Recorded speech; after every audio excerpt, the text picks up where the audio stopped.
बोलिए प्रेम से श्री सद्गुरु महाराज की जय। महर्षि संतसेवी परमहंस जी की वाणी। महर्षि संतसेवी प्रवचन पीयूष। सबसे सेवक धर्म कठोरा। समवेत समादरणीय सज्जन वृंद, आदरणीय माताओं तथा भक्तिमती बहनों, हाथरस में एक संत हुए तुलसी साहब। उन्होंने लिखा है, सखी सीख सुनी सुनी गांठ बांधो, ठाठ ठठ सत्संग करें। हम लोग सत्संग में जाते हैं, सत्संग सुनते हैं, सुनाते हैं, किंतु उसका जो समुचित फल मिलना चाहिए वह तभी मिलेगा जब ठाठ बांधो अर्थात गांठ बांधो। संतों के वचन को गांठ में बांधोगे अर्थात उनकी वाणी के अनुकूल अनुगमन करें, लेकिन वाणी पाठ से वह लाभ नहीं मिलता।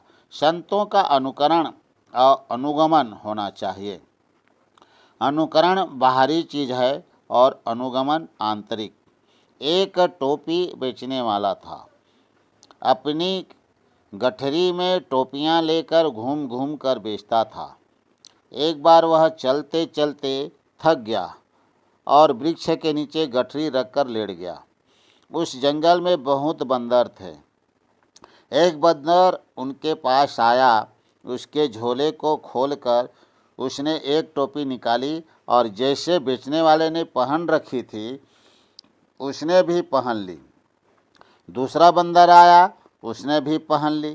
तीसरा भी आया, उसने भी पहन ली। इस तरह सभी बंदर टोपियां पहनकर वृक्ष पर चढ़ गए। व्यक्ति की नींद टूटी तो उसने देखा कि गठरी खाली है और बंदरों ने टोपियां पहन ली है। वह बंदरों से टोपियां मांगने लगा, पर कौन सुनता है। उसने सोचा कि बंदर अनुकरण करता है, यदि मैं अपनी टोपी फेंक दूं तो वे भी फेंक देंगे। उसने अपनी टोपी खोलकर नीचे फेंक दी। सभी बंदरों ने भी ऐसा ही किया। यह है अनुकरण। कोई कुछ करता है, हम उसकी देखा देखी करते हैं तो हम उसका अनुकरण करते हैं। यह बाहरी बात है। पर उसने कहा क्या?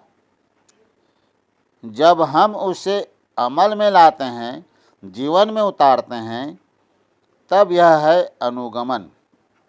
गोस्वामी तुलसीदास जी कहते हैं, सेवक सेव्य भाव बिनु भवन तरिय उर्गारी। जब तक सेवक में सेवा की भावना नहीं आएगी, वह सेव्य के अनुकूल सेवा नहीं कर सकेगा और सेवा के बिना संसार सागर से उद्धार संभव नहीं है। सेवक और स्वामी के क्या लक्षण हैं? गोस्वामी तुलसीदास जी बतलाते हैं, मुखिया मुख सो चाहिए, खान पान कह एक, पाले पोषे सकल अंग, तुलसी सहित विवेक।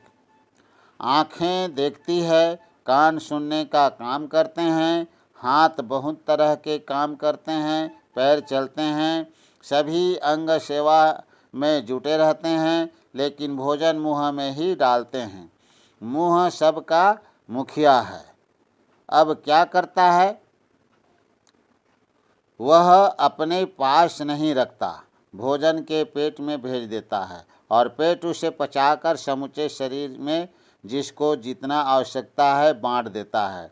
यह स्वामी का काम है। एक नवाब ने अपने गुलाम से पूछा, तुम्हारा क्या नाम है?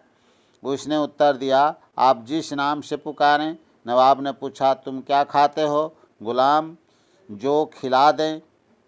नवाब, तुम क्या पहनना पसंद करेंगे? गुलाम, आप जो पहना दें। नवाब, आखिर तुम क्या चाहते हो? गुलाम, मैं तो दास हूँ, मेरी अपनी चाह क्या हो सकती है। यह है सेवक का धर्म। वह यह नहीं सोचता कि अमुक चीज़ खाएंगे, ऐसा पहनेंगे, ऐसे रहेंगे आदि। जो मिल जाए वही उसी में प्रसन्न रहता है। नवाब के पास रहता था तो वह मूल्यवान खाना खाता था। नवाब उसे अच्छी अच्छी चीज़ें दिया करता था। एक दिन नवाब ने उसे एक कड़वा फल दिया जिसे वे स्वयं नहीं खा सके। गुलाम उसे सहजतापूर्वक खा गया। नवाब ने पूछा, यह तो बहुत कड़वा है, मुझसे तो खाया नहीं गया, तुम इतने चाव से कैसे खा रहे हो? गुलाम ने कहा, हुजूर के हाथ से प्राप्त कर मैं हमेशा उत्तम से उत्तम चीज़ें खाता रहता हूँ। एक दिन यदि आपने एक कड़वा फल दिया और मैंने उसे स्वाद से खा लिया तो इसमें आश्चर्य कैसा? यह है सेवक का धर्म। भरत जी भगवान श्री राम को मनाकर वापस लाने के लिए गुरु, माता और नगरवासियों सहित जंगल चले। लोग उन्हें सवारी पर चढ़ने के लिए आग्रह करने लगे तो उन्होंने उत्तर दिया, राम पयाद ही पाय सिधाए, हम कहाँ रथ गज बाजी बनाए। भरत जी के मन में भाव उत्पन्न हुआ कि भैया श्री राम जंगल में पैदल गए और मैं चतुरांगिनी सेना के साथ सवारी में बैठ कर जाऊं, यह ठीक नहीं। सिर भर जाऊं उचित असमोरा, सबते सेवक धर्म कठोरा। उचित तो यह है कि जहाँ जहाँ उनके पांव पड़े वहाँ मेरे पांव नहीं, सिर ही पड़े, यही अच्छा होता। सेवक कहलाना बहुत आसान है पर बनना बहुत कठिन है। भरत ने प्रस्ताव सुनाया कि मैं 14 वर्षों तक जंगल में रहूँगा और आप जाकर राज्य संभालें। उन्होंने बहुत तरह से अयोध्या लौटने के लिए निवेदन किया।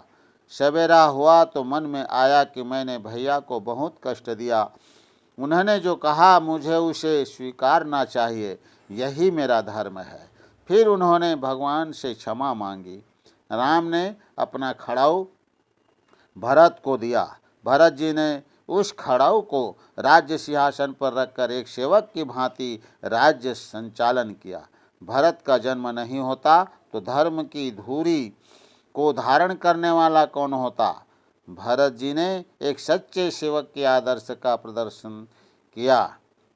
उन्हीं का वचन है, सेवक हित साहिब ही सेवकाई, करई सकल सुख लोभ बिहाई। किसी जमाने में गोदावरी नदी के किनारे एक अच्छे संत रहते थे। वे पढ़े लिखे विद्वान भी थे। अपने आश्रम में शिष्यों को ज्ञान भी देते थे। एक दिन आचार्य ने शिष्यों से पूछा, मेरा दूषित प्रारब्ध नज़दीक आ रहा है। मैंने जो कर्म किए हैं उससे मेरे समूचे शरीर में कुष्ठ हो जाएगा और मैं अंधा हो जाऊंगा, तब कुछ कर नहीं सकूंगा। उस समय मेरी सेवा कौन करेगा? सन्नाटा छा गया। सब एक दूसरे का मुंह देखने लगे। एक शिष्य संदीपक ने कहा, मैं करूंगा। गुरु ने उससे पूछा, विचार करके बोलो। मुझे खिलाना पिलाना पड़ेगा, कुष्ठ हो जाए, घाव में पीव हो जाए तो उसे साफ करना पड़ेगा, यह सब बर्दाश्त कर सकोगे? उक्त शिष्य ने कहा, गुरुदेव मैं सारी सेवाएं करूंगा। कुछ दिन बाद गुरुदेव ने कहा कि आश्रम में बीमार होना ठीक नहीं, चलो काशी चलते हैं, वहीं मरेंगे। काशी जाकर नदी के घाट के पास रहने लगे। कुछ दिनों बाद कुष्ठ निकल आया, जिससे घाव पीव और दुर्गंध आ गई। होते होते वे अंधे हो गए। संदीपक तन मन से निष्ठा पूर्वक सेवा करता रहा। कोई अन्य शिष्य देखने को नहीं आया। 1-2 दिन या महीनों नहीं, वर्षों निकल गए। संदीपक के हृदय में मलिनता नहीं आई और वह सेवा को धर्म समझकर करता रहा। उसकी सेवा से प्रसन्न होकर भगवान शंकर प्रकट हुए और बोले, तुम्हारी गुरु सेवा से मैं प्रसन्न हूँ, तुम वरदान मांगो। उसने उत्तर दिया, मुझे किसी चीज़ की आवश्यकता नहीं है। भगवान ने कहा, तुम्हारी भाग्य है कि मैं तुम्हें दर्शन देने आया हूँ, कुछ मांग लो। बहुत आग्रह करने पर संदीपक ने कहा, गुरुदेव से कहूँगा, वे आदेश देंगे तब मांगूंगा। उसने गुरुदेव से जाकर कहा, भगवान शंकर मुझे वरदान देना चाहते हैं, आपकी आज्ञा हो तो मांगूं। गुरुदेव ने पूछा, तुम्हारी क्या इच्छा है? संदीपक बोला, गुरुदेव मैं वरदान में मांगना चाहता हूँ कि आप स्वस्थ हो जाएं, आपको कोई कष्ट न हो। गुरुदेव ने कहा, मैंने तो पहले ही कहा था कि तुमको मेरी सेवा में बहुत कष्ट होगा। तुम मेरी सेवा से उब गए हो, इसलिए ऐसा कहते हो। शिष्य ने कहा, भूल हो गई गुरुदेव, क्षमा करें। मैं भगवान से कुछ नहीं मांगूंगा। उसकी सेवा भावना देखकर गुरुदेव की कृपा उस पर बरसने लगी। गुरु सेवा की बड़ी महिमा है, पर एक निष्ठ और सर्वतोभावेन समर्पित सेवक बनना बड़ा कठिन है।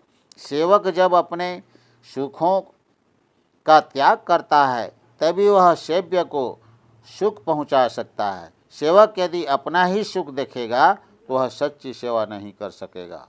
ओम। महर्षि संत सेवी परमहंस जी महाराज का यह प्रवचन महर्षि मही आश्रम कुप्पागाड़ भागलपुर के साप्ताहिक सत्संग के अवसर पर दिनांक 1/10/2000 ईस्वी को हुआ था। शांति संदेश जून 2008। बोलिए प्रेम से श्री सद्गुरु महाराज की जय।